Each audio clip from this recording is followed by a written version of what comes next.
ஒரு விவசாயியாக இருக்கிறது எவ்வளோ பெரிய கஷ்டமாக இருக்குது தெரியுமா? பாருங்க, எல்லாமே ஒரே மாதிரி தான் நடுவும், மட்டமாக தான் இருக்கும், தண்ணி எல்லாமே கரெக்டாக தான் இருக்கும்.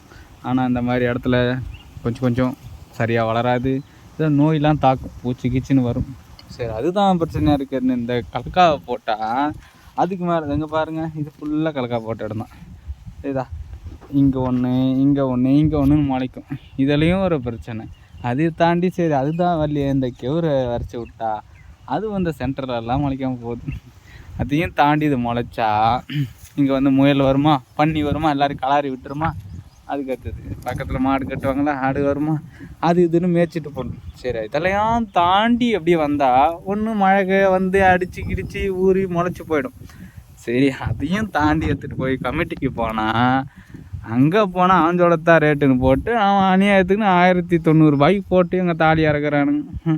இதெல்லாம் ஒரு ரேட்டுன்னு இதுக்கு உழைப்பு போட்டு வேலை செஞ்சு சத்தியமாக விவசாயி தான் இருக்கிறது ரொம்ப ரொம்ப கஷ்டப்படுறாங்கன்னு நான் நினைக்கிறேன்.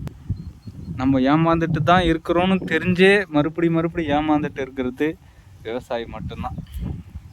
எங்களுக்கு ஒரு விடிவு காலமே வராதோ அப்படின்னு நாங்கள் ரொம்ப நாளாகவே ரொம்ப வருஷமாகவே எதிர்பார்த்துட்டு தான் இருக்கிறோம். எந்த ஆட்சி வந்தும் எங்களுக்கு ஒரு விடிவு காலம் வரல, அதான் சொல்ல முடியும்.